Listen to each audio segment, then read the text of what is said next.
and give you a little bit of a background on where I'm coming from and what I've been up to, and just things I've noticed. But I got my degree. My bachelor's degree was in piano performance at UNC Charlotte, and then this University of North Carolina at Charlotte, and then and then UNC Greensboro, master's in composition. And when I got out of school, well, when I was in school, coming back for the summers, people would ask me what I did, and a lot of times I would say composer, and they would just like be completely unaware. And we've already talked about this before, but so I just realized there was a need. There weren't any opportunities here in Charlotte. There were basically it was like a barren desert in terms of opportunities and awareness of even music that is composed or new. And even the songwriters here, like they struggle just to be made aware of, you know. But it's been an interesting journey the past 10 years, really, studying my local community and the communities wherever I travel to. Um, and just like learning the differences, and every community, every city is different. It's a different dynamic between industries and um, art in general. Um, but you know, every city, there's going to be a different approach anywhere you go, and I think it's all really interesting, fascinating. But you know, the biggest thing is still the same. Is like we always have to find ways to be relevant and creative ways to engage people that typically wouldn't be engaged. Otherwise, if we're not doing that, we're going to lose our audience, and not grow the audience for sure. But so I have had to work with a lot of people, a lot of different kinds of people. And one of the biggest tools I use, and just kind of checking out people just preliminarily, is their websites and their portfolios, or you know, their reputations, or their like recommendation referral type things. But you know, those are hard to get fast. You have to kind of be doing what you're doing for a while. But otherwise, you know, a website's kind of like the only thing you can just say, hey, this is what I do, this is who I am, and present your best self and your best image, however you want to be seen. You know, so I was wondering if um, ha- who here has ever heard of an EPK? What? What? That's crazy. All right, so if you have been in the if you've ever been in a band scene, you've probably heard of this word term EPK. It's an electronic press kit. Um, so I looked around, and I've one thing I would recommend doing this if you have some time and you want to learn a little bit about your industry. Um, Offer to, you know, find a good band that could use some help, and just offer to like semi manage them. I mean, obviously, you're not going to just step in and manage, but offer to book, and like, you know, just booking somebody will give you an insight that unlike any other into what is important for venues, what is important, you know, how do you get people to a show, um, which is important. We need to think of how do we get people to hear our music, and you know, um, anyway, you know, just offer to book people, you know, just offer it, and they'll say yeah, because like nobody else is really doing that. And you might even find a career that you really like, um, and become a manager yourself. But um, that's just a whole little separate idea. Okay, but I've done it. I learned a lot from it. And what I was gonna say though is very hard to book somebody that you can't, like, that if you don't have something to show that you're selling. If you don't have an electronic press kit or a website or something with a portfolio on it, you have nothing to sell.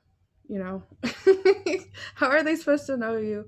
How are they supposed to pretty much buy? Or if you're gonna put on a show somewhere, if you're gonna put on a concert somewhere, um, they're giving you time that they could be giving to somebody else who could bring in people and sustain their business. So we have to figure out our business model and treat what you're doing like a business too, because if you don't, you're just gonna look for a job, and honestly, those are really hard to get, very hard to get in this field. Um, I would have loved a job, but I couldn't find one, and that's why I do what I do. And I do it with my whole self, and I do a good job, and I pride myself in that, and I won't let my people down that I work with. So we pull it together and we do a good job. But I had tried just coming straight out of school. I tried to get the jobs at the studio. I tried to get a lot of things, and there's a lot of gatekeeping. There's a lot of um, reasons why we don't get things. There's a lot of competition, but there's not a lot of people out here doing a lot. So that is one thing in your favor. But like I said, you need representation. So I'm going to show you this website. It's it's a good source I found in helping people develop their online portfolios. And this is geared. Obviously, it's not geared towards classical music, but it doesn't matter. And honestly, we have a lot to learn from the other genres that are very popular. Um,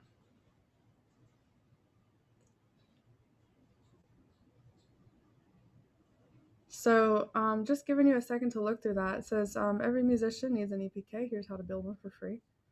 And sometime when you have time, look into all the little details about this. But it is so full of amazing information that if you can apply, I feel like you'll really up your chances of um, representing yourself properly to get that progress, the forward progress.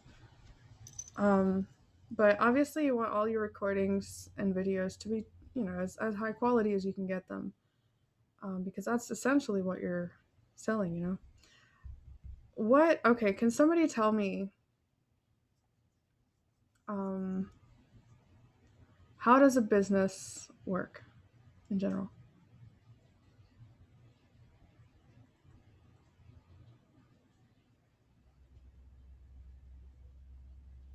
How do you mean? Just like what is a basic business? What do they do? Oftentimes, you're churning out a product and receiving an income in response to Right. said product. What is your product? And this is different for everybody. Well, not so different in this conference, but what is your product? Your music Yes. How do you show your product? through your website, social media. Yeah. And make money. Exactly. But so if you're gonna have an online store, don't you want to showcase these products as best as possible? Don't you want to make it as easy as possible for people to buy it? Isn't that the point of a business? No. um, so these are things to think about. I had to study. I almost got into the lumber industry at one point, and, and I was looking at how they source their stuff, the wood, right? And how do they do it sustainably, to where it's not a tax on the environment? And then how do they pick up the stuff? How do they store it in an inventory? How do they keep track of it? So tracking, and then how do they sell it online for pickup or shipping? And then how do they handle the pickups when they come in? Do they have a showroom? you know, and this is like actually really informative for me as a musician who's never really had to learn this stuff, but I've had to learn systems. I've had to learn building systems and operating systems and spreadsheets. I've done a lot of work, different kinds of work, but I never really followed product development to sales, and I never built that system, right? So I basically laid out the whole system, how that was going to work, how we were going to optimize it, how we're going to get rid of the paper trails, start invoicing automatically. Everything that could be automated was going to get automated, and we can just start doing higher level tasks.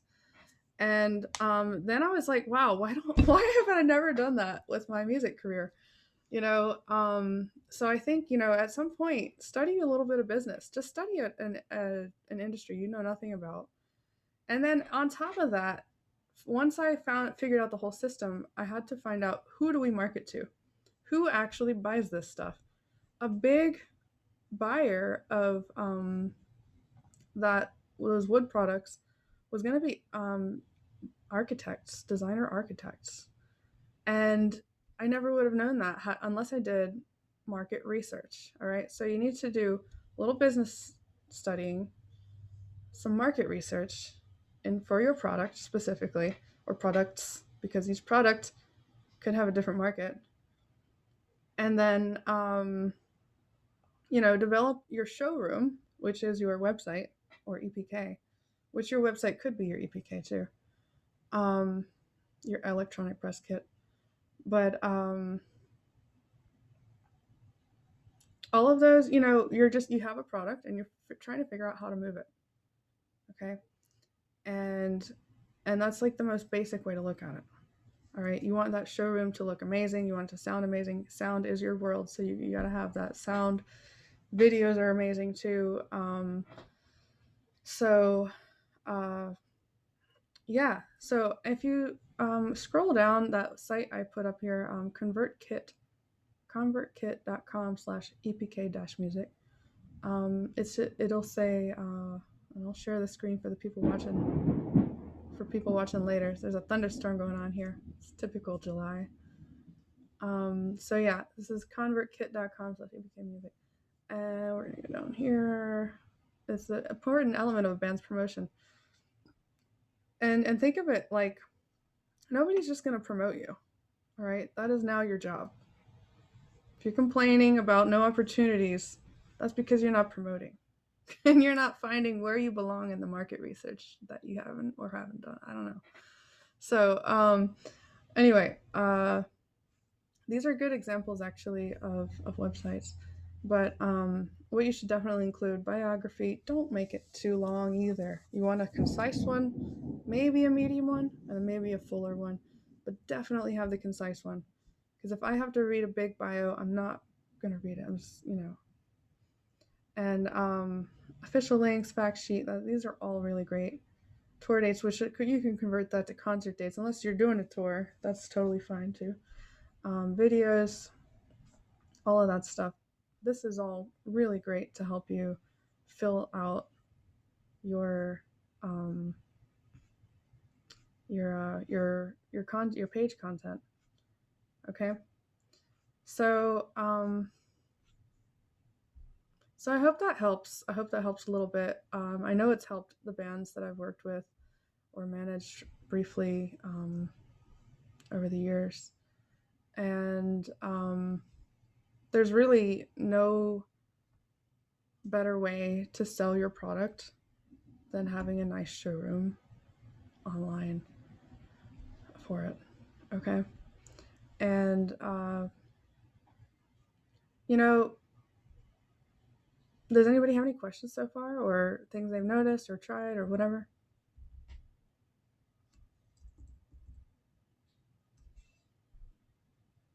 No? Okay. Tim, do you have anything to say?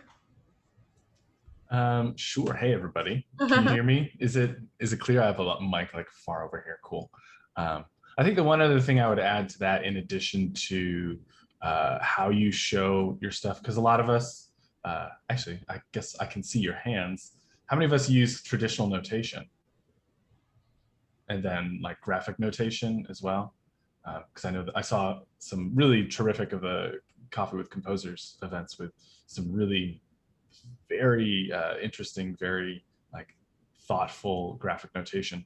I think that's also part of your brand of what your scores look like. I know for me personally, like the look of the fonts I choose, everything for the score, my publishing company, everything that I put out for the actual sheet music is kind of branded for what I want people to feel in advance as well. But the other thing I was going to say in terms of helping sell your music is kind of supporting others. Elizabeth talked about that a bit, things like this, but a recommendation is probably the strongest reason I ever listen to music. Right? Like if somebody says, hey, check this out, that's more of a reason I'm going to check it out than if I scroll through it on a feed or I discover it. So I'm always promoting my friends' music. And I suggest that everybody kind of always do that, because if we're all doing it, then it just kind of goes everywhere. There are times when I've been offered a concert and instead I throw a friend in there as opposed to my string quartet or whatever, because it'll come back around. And maybe if you're staying within the same market, let's say you're in the Midwest and you're getting tons of shows, if you can give somebody on the East Coast or the West Coast a show, and maybe they can reciprocate that for you later on, it's another way for you to reach just kind of a brand new audience. So I would say don't be too selfish, which is hard, right? Because we're like, oh, I got one show this month, terrific. I don't want to give that away. But yeah, it's a long game that we're all playing. And creating opportunities for you and your friends. Yeah, absolutely. And making things exist. That's another thing I've been trying to do here lately is, well, I mean, I've always been trying to do that, but you know, just ask a local ensemble, can I help you put on a concert? Can I help promote it? Because a lot of times that's very daunting for musicians, but if you help enough people like that, and they like your music, they'll probably play it too. So just think like outside the box. Don't try not to focus so much on what you're doing, but also be involved in your scene. And it is true. I heard this a lot before about networking, how important it was in any industry, and it's super important even in our industry too. But I want to talk more about the representation and take some examples from you guys, and we'll look at other sites as well. Has anybody been working on a website lately? And it doesn't have to be done, but it could be an in progress thing or um, something you've finished that you'd like some feedback on. Does everybody even have a website? I do.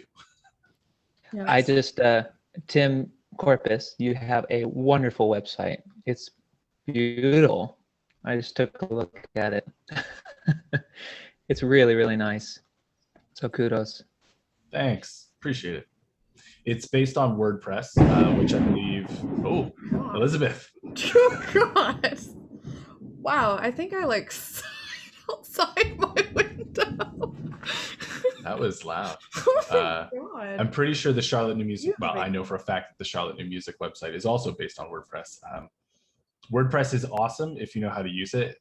Yeah. It's really gotten away from code. If you're looking for something even more kind of the next generation, Webflow is kind of the next gen in design, and it's super awesome. It's way better than things like Squarespace or Wix. Granted, it does cost, but it gives you kind of a lot of freedom to make a really kick-ass website. Can I say I didn't know about I didn't know about Webflow. Yeah, it's a lot of the designers I know are using it these days, and it's really fantastic. Yes. But of course, we're all working on a budget, right? So right. Yes, Ben. Yeah, that brings me to something I've been thinking about for a while. Like, so I currently use Wix, and Wix has pre-made templates, and I guess what I'm trying to wonder or gauge is like, to what degree is having these more advanced websites worth it? Like, I mean, it seems like you got to have like, it has to look nice, has to be succinct, has to have like a good amount of well-made photos and links to your SoundClouds and YouTube. But like, I guess I mean, I don't know. Maybe I'm hesitant to ask like why it's worth it to get one of these a more advanced website. I mean, what are the like if you have the base the base things like I don't know. I'm a little. Someone else can answer that. I think it's a super legit question, and the answer depends on what your goal is. If your goal is to go into academia and teach composition lessons, then your website is probably not as much of your selling foreground as the university's site would be. So it really, I mean, I would say it kind of depends on what your end goal is. Well, okay, so let's look at Ben's website, benyepaulsonmusic.com. My bio is really. I need to make it shorter. So before anyone says it, I'm aware of that. Yeah. Yeah, I would say like maybe at the max 75% of the first paragraph would be a great starting bio size. And then if they want to read the full one, you can have that below. You know what I mean? What is your ultimate goal, by the way? Well, I would. Sure. I mean, I would love to teach in academia, but I think it's. We all know that's not guaranteed. Right. But I think that I would love to. Something I haven't put into my website yet is my field music component. Because I do have a lot of videos that and scores that I've done. But I guess I sort of wanted to be someone who does a lot of different things. Like even if I got a teaching position, I'd still would want to have like commissions and lessons um, and I've been planning a section of my website where you can actually like maybe purchase some scores or put in a cart. Yeah, that's the idea. So if if I'm on your homepage and I click composer, does that go anywhere? There isn't a section called composer. I don't think so. Okay. Do you mean compositions? Catalog? Yeah. I think it might be because on your homepage, it looks like there's composer, pianist, teacher as descriptions, but it looks like that's a clickable thing. Yeah. Oh, that's weird. It shouldn't be a clickable thing. It's not, but we wanted it to be. Oh. I just did that too on the home screen. I was like, oh, composer, I want to check that out, and then it just brought me back to the homepage. That's a glitch. That shouldn't. I mean, okay, so obviously I need to revamp my website. I mean, we're all kind of like, we're all kind of like redoing these things, right? Yeah. It's always a process. Nothing to worry about. It's just, and these are things I had to have pointed out on my own thing too. So no worries. I mean, this is what we're going to do here. Yeah. We're just going to talk and help each other through some of these. Yeah. But my question though, about to what degree is it important about these websites? Like, I mean, I'm sure that like it is important, like to have a good website and to have it look nice and to make it clear and articulate. But I guess I question like if you get something where it's not, I don't know, just a difference of opinion. I guess it does depend on who you're selling to. The biggest thing is for me, what obviously I want something that looks nice, right? I need to be represented nicely. All right, if that's the first thing that people are seeing and that's where people are, I know this thunder, if that's the first thing people are seeing about me or perceiving about me, it needs to look A-level professional. And so then it comes down to how much money do you want to spend? Do you want to spend money on something that makes it easier to use, that might even have some restrictions because it is easy, it's like a drag and drop thing like Wix? Or do you want something that's maybe a little bit more, do you have a little bit of a technical background and you can wrangle WordPress and pay less on Bluehost hosting, or it's a whole web of decisions that you have to kind of make on your costs and what your technical ability is to get something that looks decent. I just muted it real quick for a big loud thunder. I heard it coming. But anyway, this is hilarious. But anyway, it just really comes down to your technical ability, how much time you want to dump into a website, and then how much money you want to pay to make it look nice. And there's a lot of options, but you really have to just investigate them and try different ones. I mean, I've been building websites for not it's not what I do, but I know how it works. I can fix little things here and there, and I can also communicate because I know how it works. I can communicate with a web developer more easily, and we can get a better product quicker. So it's just it's a learning process. If you don't have time to do the learning, get a drag and drop thing, make it look really nice. The important thing is having what's on that EPK, because if somebody's, for example, as a person who produces music festivals and concerts, I want to have quick, easy access to.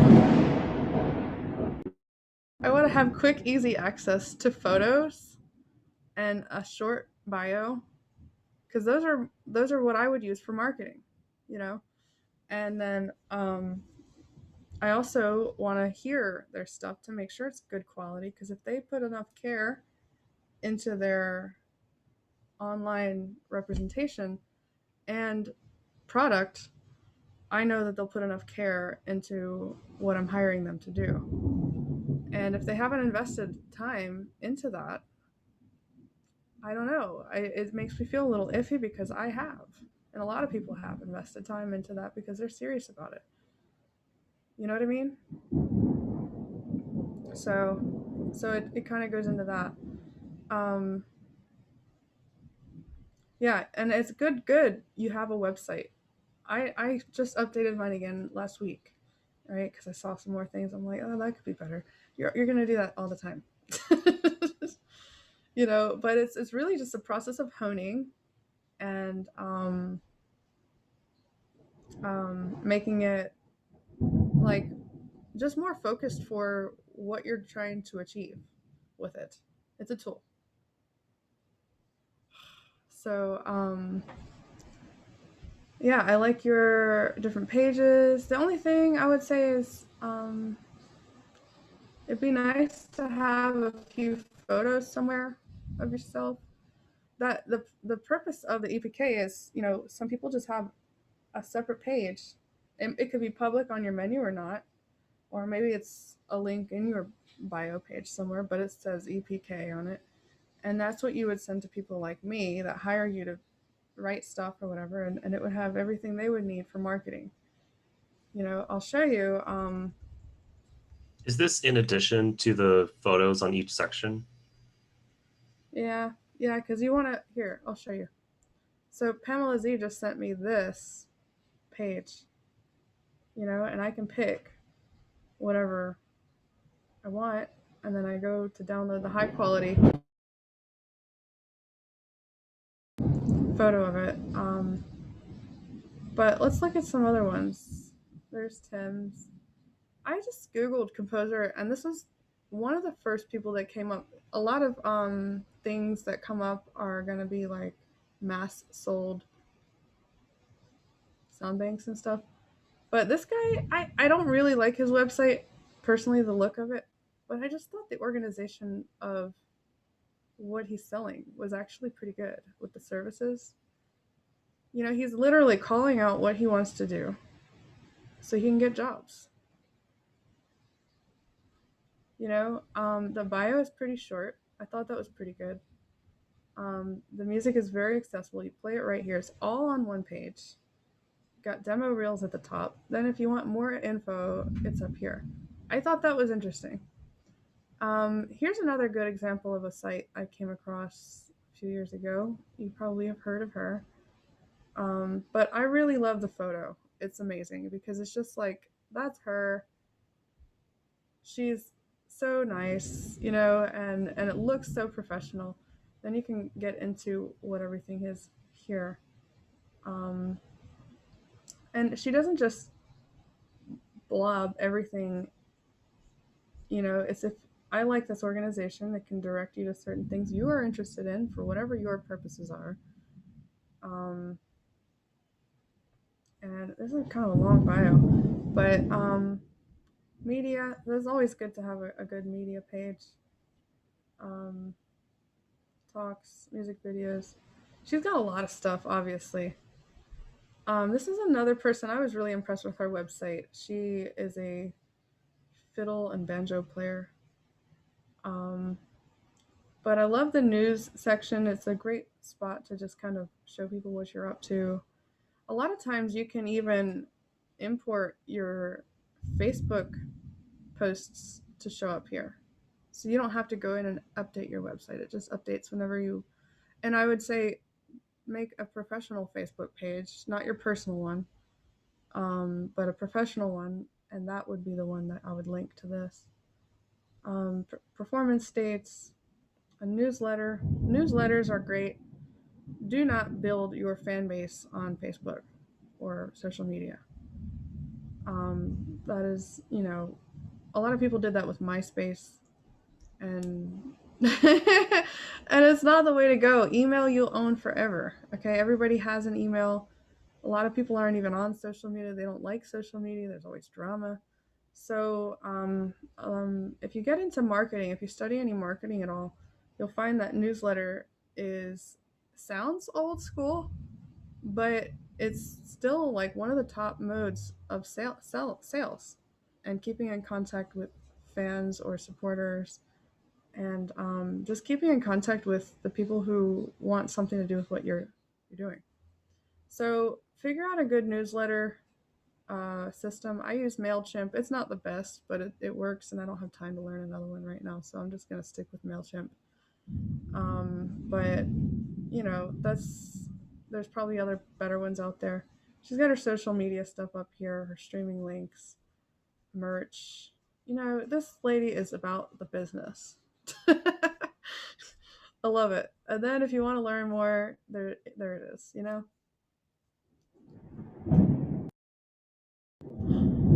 soundtrack of today. This is one of the examples. This site is one of the examples mentioned on this EPK page. Anyway, lots of pictures. They're really, really interesting visuals. I mean, you're inviting people to your screen space, basically, So visually, I mean, if you take time to really up the level of your visuals, it says a lot about what your dedication to presentation. And all of the information you need to know to give her business. You know what I mean? So, I don't know. It depends on your goals, and I wouldn't bank on being a professor. Just to be quite frank, I think it's a great goal, but I also think that if you want to be in this industry, you have to have a business mindset, and you have to be independently seeking your own opportunities, because it's very, very hard to find people that will let you in and give you opportunities. So, any questions so far? Yeah, Chase.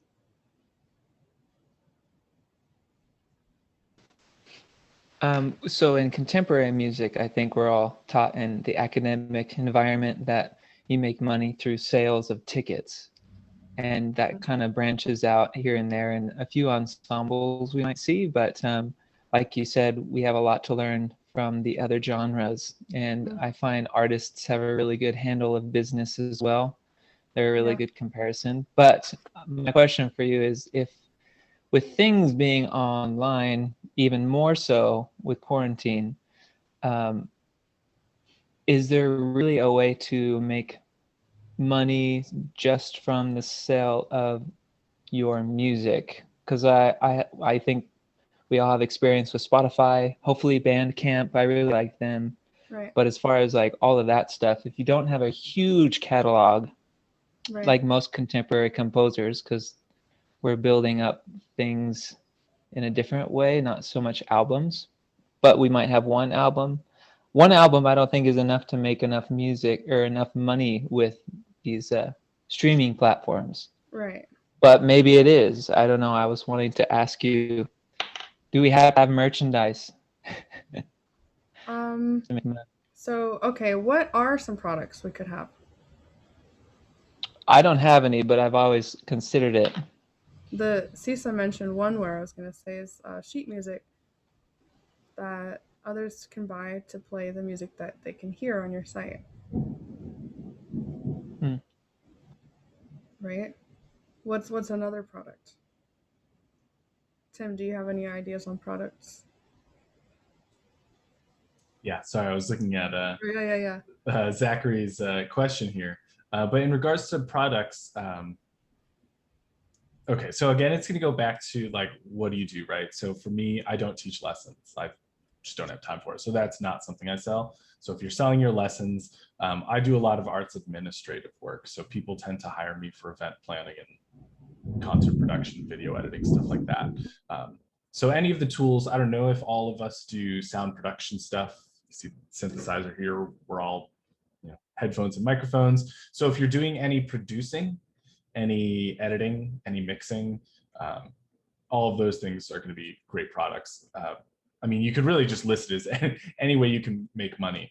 I got hired today to do arranging of taking an orchestra piece and turning it into a piano rendition. So you're arranging, orchestrating, engraving. If you're really good at Finale, that's a great way to make some easy money. Especially, and it keeps you in the software. So those types of things would be the products that I think I've seen most successful in my freelance career. But I have other friends who lessons is their number one thing that they're selling, because their composition stuff, they're not as concerned about selling that, right? Because oftentimes we have to give our music to an ensemble to get them to play it, because they don't want to buy new music. Same thing with an orchestra. The cost of new sheet music is way outpaces classical music. And that's one of the biggest issues contemporary composers have to deal with, because I've run orchestras and we couldn't afford contemporary music. We spent our entire budget for one show, which was Gusta Reed Thomas, Jim Stevenson, Stacy Garup, myself, and somebody else. And that was our entire budget for the season. And everything else was like, what we could get or through our library, the Mahlers, the Brahms, the stuff like that. So that does then price us out of being played. The reason I mentioned that is kind of to lead back to Zachary's question about like, how do you reach out to an institution or venue and say, pay me to perform the piece? That depends on the venue. If it's a symphony center where they're being rented by an orchestra, you have to go to the orchestra and convince them to play your music because they're renting out the venue. If you're going to a local bar, sure, maybe you can pitch yourself as a solo artist and you can just take ticket sales like any old band. Those are a few ideas off the top of my head. I don't know if that answers the question. I know a lot of you are performers too. And so what is your product in that regard?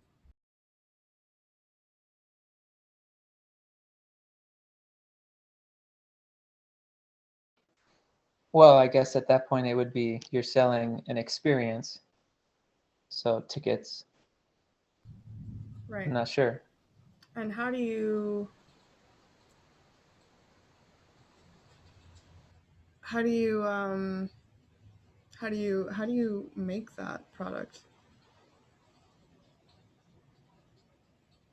Well, then you get into the events category. I feel like unless you're a performer that is also recording, and I feel like that has a little bit more scalability because you have a product, the recording, that then you stream, which is what I'm currently trying to get more into because I feel like it's a little bit more the longevity of the product is better when it's recorded music. An event is kind of like a one-shot thing that's more for marketing, I feel like, which you need to build credibility possibly. Right. I don't know. Every time I think about merchandise for a performer, I think, oh, put your face on a shirt. I don't know if I want to do that. Yeah.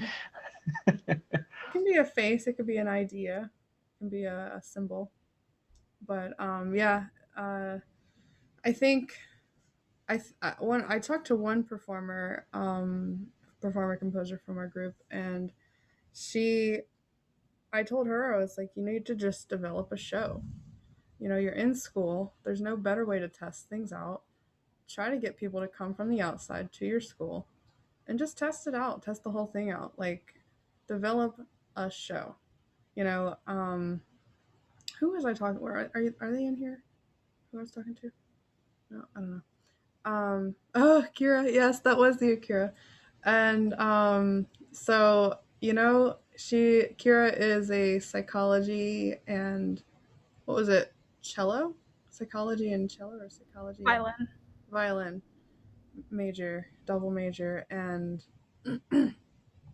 and I was like, just get deep into both of those and the overlaps and create a show like nobody's ever been to before and market it. Just put it out there.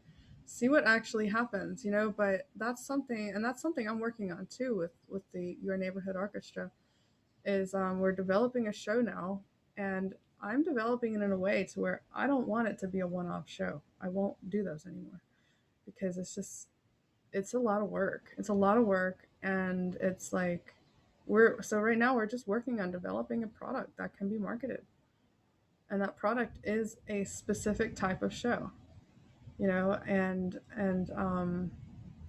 that experience can be marketed. So, if you can hone it while you're in school, I mean, man, you'd get such a jump start uh, on that you would really have to have a hard time learning in the real world after your school. So try it while you're still in there. What is this? A crop product category. What is this? Oh, merch. That's funny. Yeah, and I'm not. Um. Yeah, it is a lot of work. Sorry, I'm trying to answer these questions as they come through on the chat as well. Yes, Mateo. Another thing, yeah. Another thing that I was thinking of is I know that there are some composers. I think Inti Figgis Vizueta, who is planning to sell prints of her work since she does graphic scores, and they end up being like really pretty. So just like examining your work and seeing like all the different avenues of marketability for it. Like, if you Right. have really beautiful scores, you could theoretically like sell prints to make money. People would love that in their house, music lovers and art lovers alike. Album covers, posters. That's a great idea. Yeah, so all of these are products, and these are things you don't really have to work for once you set it up. It just people buy it and you get the money, and that's great. We always need some kind of income, a little bit of income like that. I'm not saying you're never gonna have to work again, but it helps, and um, that is a great idea to ask about the consignment of sheet music at your local music store. Tim, have you ever done that before? Yeah, so I have my sheet music for sale technically on my own website, which I currently took it all down because I have a big project that's coming out this September. So everything is kind of shifting around for that. But otherwise, I have certain scores available at certain stores. So I have a percussion background, and there are like percussion music companies that do just percussion stuff, percussion instruments. So they're the type of people who would be interested in buying my percussion scores to sell on consignment. They're not going to sell any of my orchestral clarinet music, none of that. They wanted snare drum solos, timpani solos, things like that. And then I live in Chicago, so I'm lucky to be in a pretty big hub for classical music. But even if you're in a smaller hub, I'm sure there are classical music stores, instrument stores that are selling music to kids in high school. That's a great untapped network.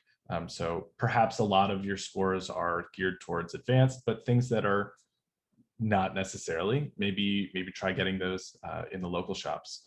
I know there are a lot of those local shops in the suburbs of Chicago, and I would never take my like really difficult professional music there because it's not the right audience for that. Good points. Great points. Yeah. So all of these things help. Having a place online that's like a hub for people to find all these things really helps. And making sure it looks tip top good representation, making sure that you call out exactly what you want to do, right?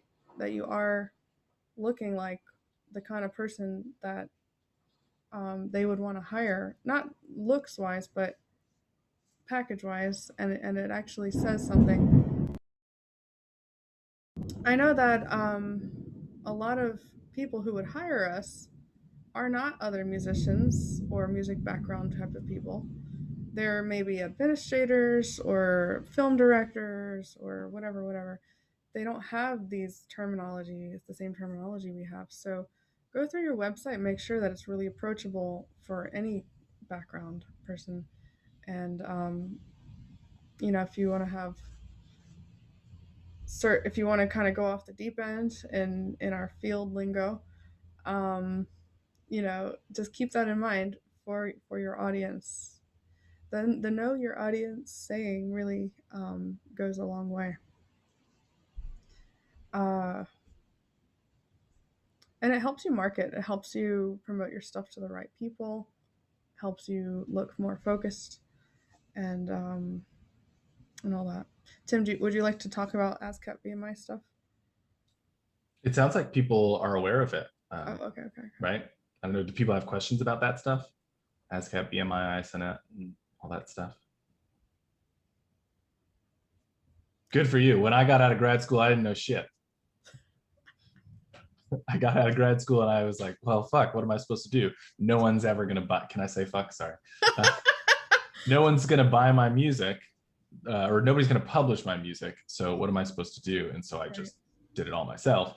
And I have, a great education, but absolutely none of that covered any sort of copywriting, publishing, royalties, stuff like that. No business really was ever covered in my education either.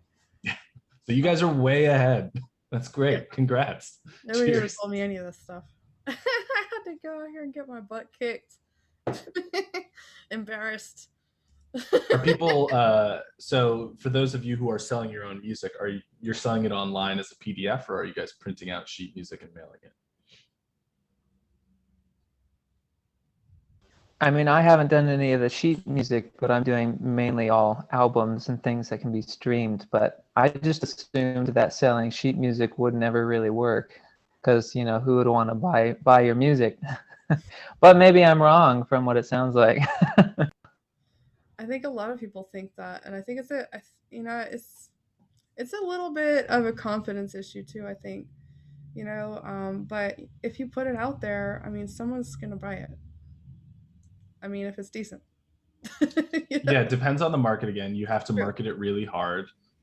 There are conferences you can go to. Midwest is the big high school band conference in the country, and it's here in Chicago. So I used to go, and I know tons of, hundreds of composers that go to this with their card and copies of their scores and just talk to band directors and try and get either college bands or high school bands, because some of these high school bands are killer and can play, some hard to Kelly music, some hard contemporary music, Augusta Reed, Thomas type stuff. So that's a way to get there to kind of sell it. For myself, yeah, I make very little on sheet music sales.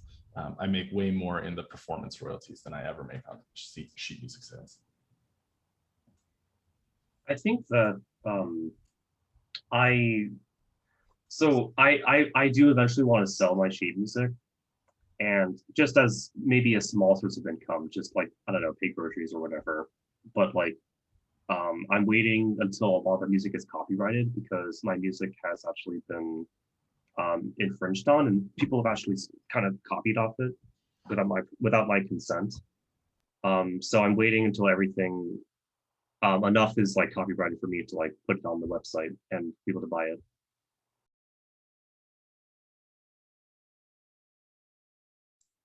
Yeah, copyright's a real thing that we probably don't talk about enough, because it's super expensive to copyright things one-on-one with the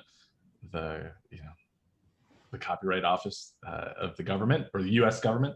It was something like $50 a piece, but there's a huge change that was supposed to go through this past June. I don't know if it happened or not, but it's supposed to lower the entry rate for copyrighting your whatever with the Copyright Office because they know that there's a crazy financial barrier. So that is supposed to be more accessible starting this year. But I think COVID probably slowed that down. Yeah. So, but yeah, a lot of people from COVID actually will have been working on their online representation and gearing up to use that as a tool for procuring more work. So it's never too late to start that, but it's definitely a tool you want to use and get your highest quality stuff up there.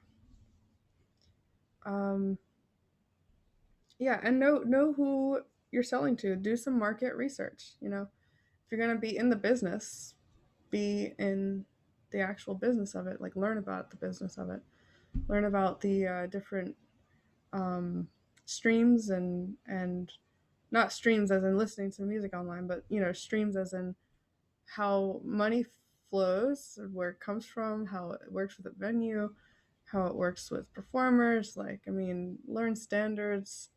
What rates are, you know, what is the standard rate for writing a new piece? What is the standard rate for paying a string quartet? What is this, you know, learn about all these things. Be aware of how many works if you want to work in this industry, you know, and be aware of who you need to market to, who's going to buy it, who's going to make use out of it, what is the relevance of this particular product that you're making, and where could it be useful, and market accordingly. I hope that helps. I hope that helps spark some ideas and a little bit of direction in all this stuff. Let's see. And brand. Your brand is important, like Tim said. The overall look and feel of the website or EPK should, like I said, be a representation of you. You know. That's a good piece of advice, Tim. He said if you're writing music for a specific instrumentation, let's say clarinet choir, check out their publishers, other publishers or composers where they're selling their clarinet choir pieces too. So that's really good advice. I can tell you, no one has ever come knocking on my door and asked for my music. It's never happened. No, you have to put it out there, and find the streams, as like I said, that you can make it float in. And there's gonna be some roundabout streams that you're gonna find, but that's part of the adventure. I think it's part of the journey. It's gonna be a long journey of finding and seeking out and adventuring. But honestly, it's exciting. It's not boring. Um, and if we can't find work, we just have to adjust the way we're approaching it. Um, and find an area that we're good at or can serve in. So, and a lot of times it's not about us. It's about how we fit into a bigger picture, how we work as a team, how okay, here's another thing. What keeps a business in business?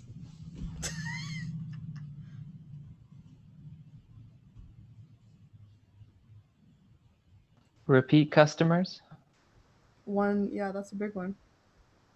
So, developing a product that people would need or want, right?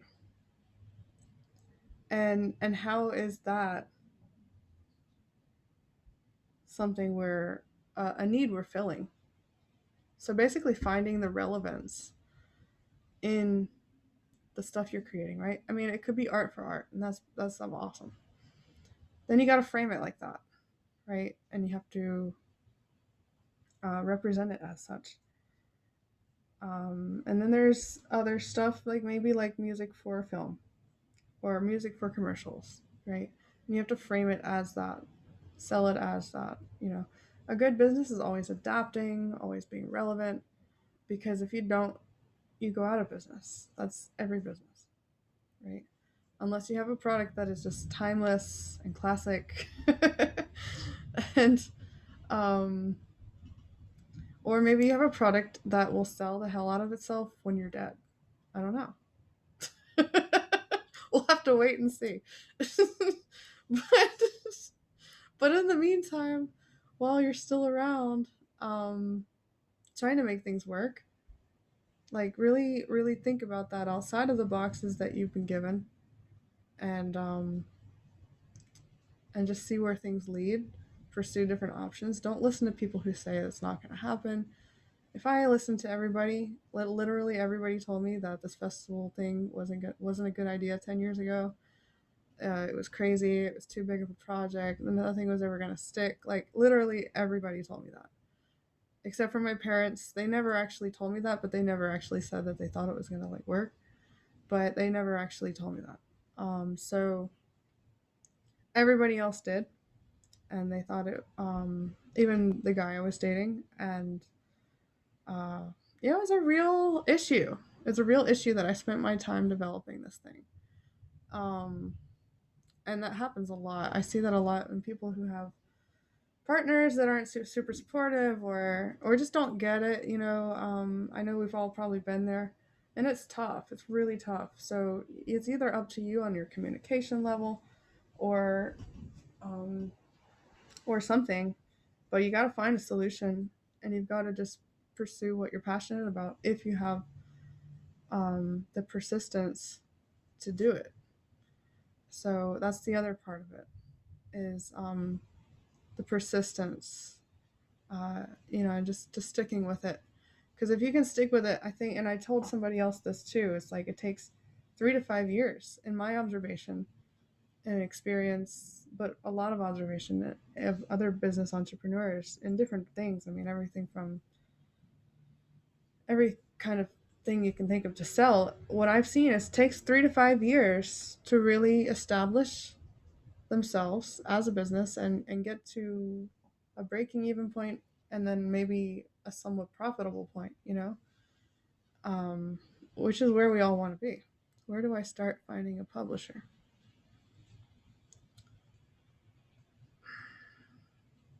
That's a good question. I don't know the answer to that one. I can say it should reflect. So let's say your piece is um, big orchestra. That's going to be hard to get published unless you have an in, because taking that to a company, everybody writes big orchestra music. So I would find something that your niche, your specialty in style. Is there a really special violin solo in that? Whatever. And look for those companies. It just takes a ton of like research. Other times you look for, let's say, I don't know, I have a bunch of music for cello and clarinet, and that specifically went towards a clarinet market. Right. Cellists didn't seem to care about it. So the publishers that I went after were ones who had a lot of clarinet music. And I think one of the people who was running stuff there Right. just loved clarinet. So I would look into what is it that you have, and what else do you see other people doing? PSNY was really big for a bit. Timo Anders was on there. I think Nico Muley. I don't know that they're accepting any applications at this time, submissions, but it kind of ebbs and flows. I know a ton of groups were kind of run over during COVID. So like TapSpace wasn't accepting anything for over a year. So yeah, you just kind of have to do the research depending on where you live. Also look for local companies. That's a great place to start because it's your home network.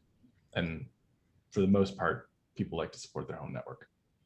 I would love to see Charlotte New Music develop a publishing branch, but I honestly don't know how that works. But I would totally support it if somebody wanted to do that. Totally support it.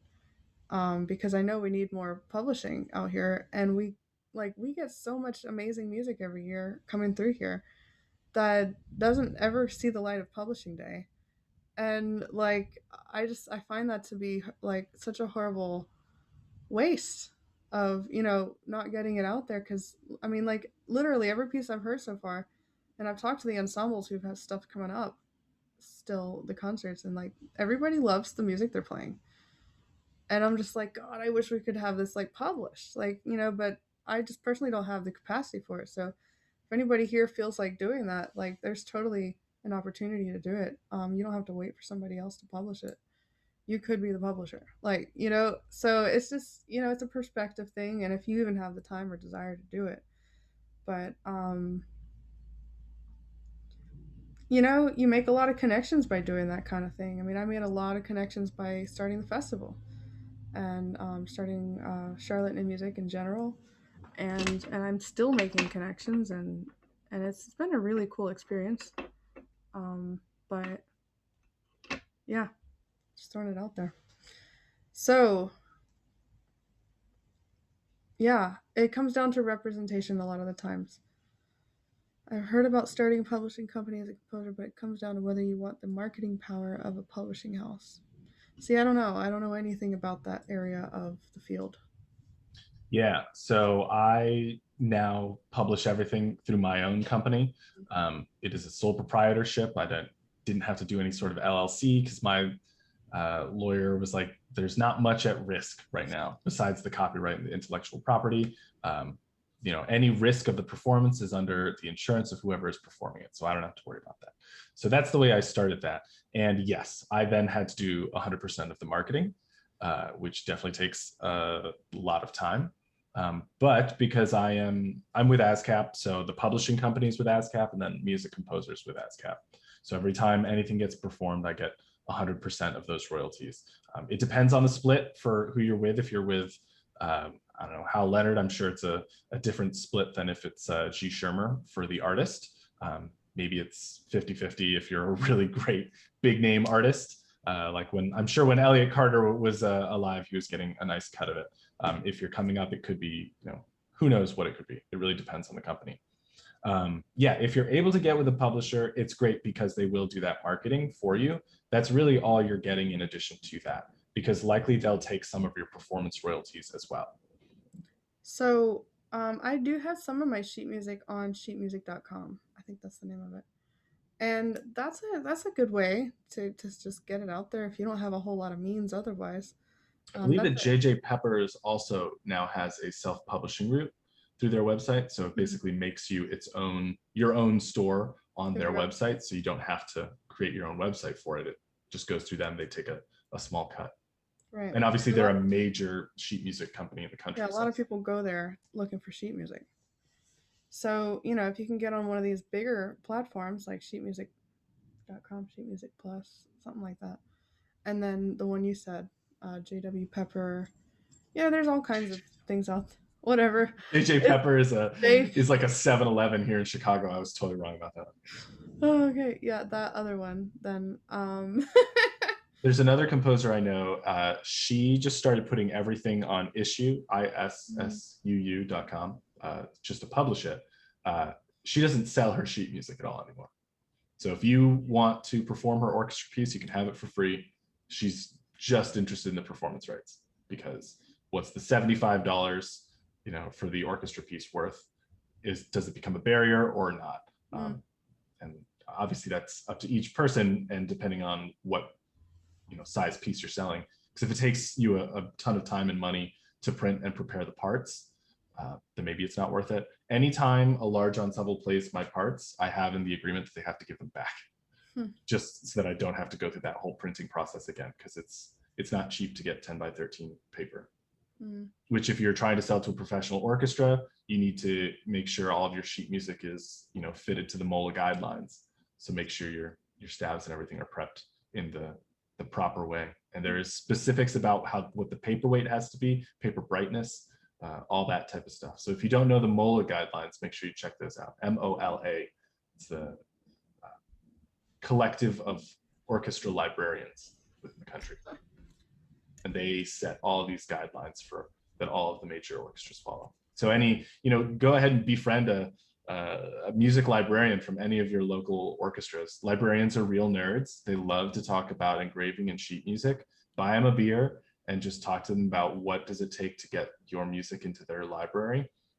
They likely don't have the power to get your music in, but they'll give you who to go to. Solid advice. Yeah. Great questions. Great uh, discussion, you guys. Um, Jason says, I'm sort of waiting for some more recordings to come in before I make my website live. I ramped up my composition career right before COVID. Do you think that makes sense, or should I just get going with it?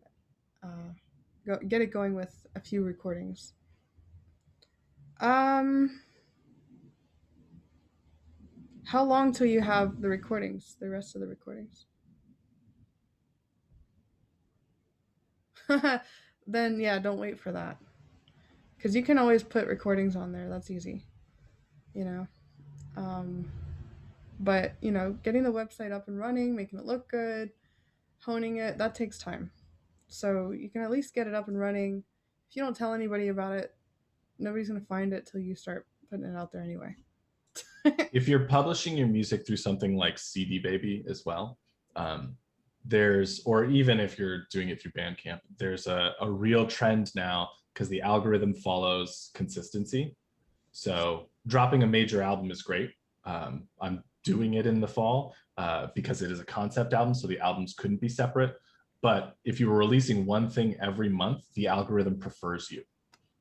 So in your social media, that's why in social media you have to be churning out content consistently. So that way you're seeing, or people are seeing you in their feed.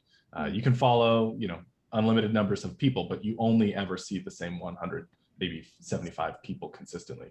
So in order to get in those ranks with any of your followers, in your stories, in your posts, Facebook, anything, it's got to be consistency.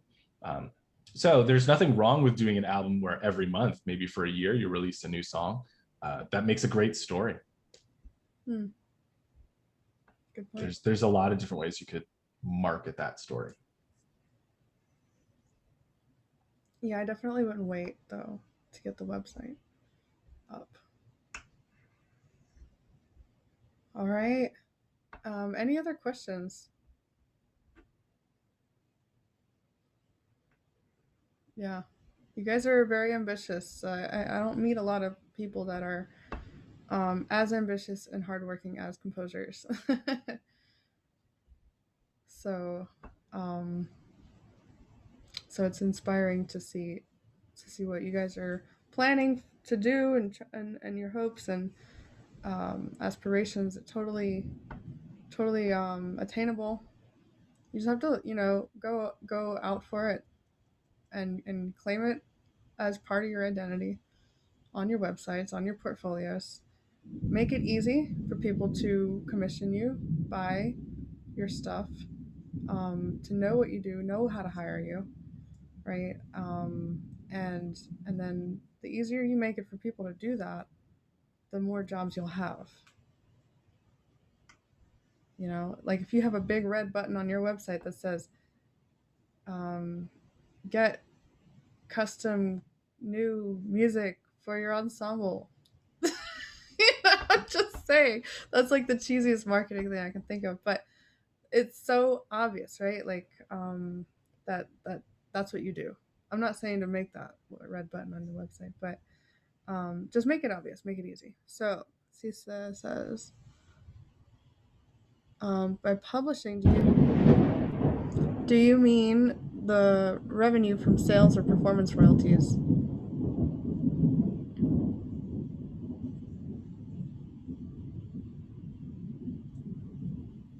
I think performance royalties is different, and sales is definitely different. So if you self-publish, like Tim was saying, you get all of the sales money from that.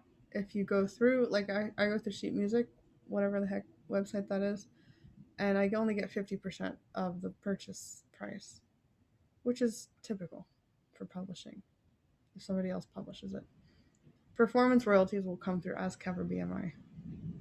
Correct me if I'm wrong on these.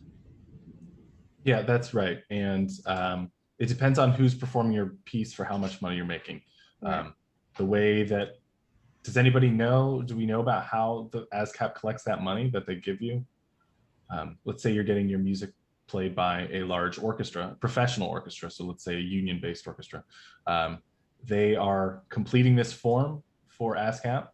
They have to say all of the music that they performed over the year, to do with BMI as well, because they're coming at the orchestra saying, hey, what music did you perform? And for the most part, orchestras try not to lie about that. They're not supposed to, because they'll get a fine. So then depending on the tier you are, right? Like, let's say it was the New York Philharmonic and you were selling 5 shows of orchestral performances.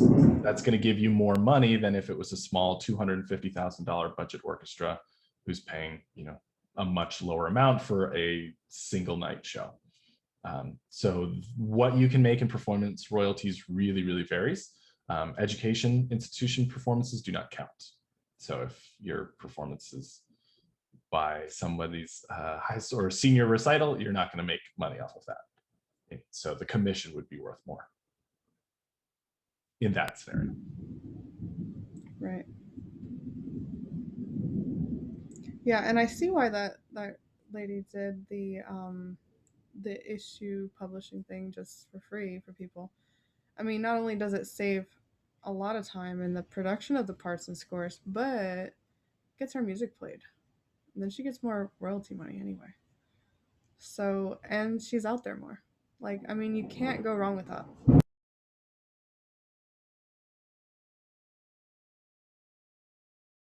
That is a really cool strategy. Do you want your music played or not? Like, so having an option to donate, but also just getting it out there is important. So,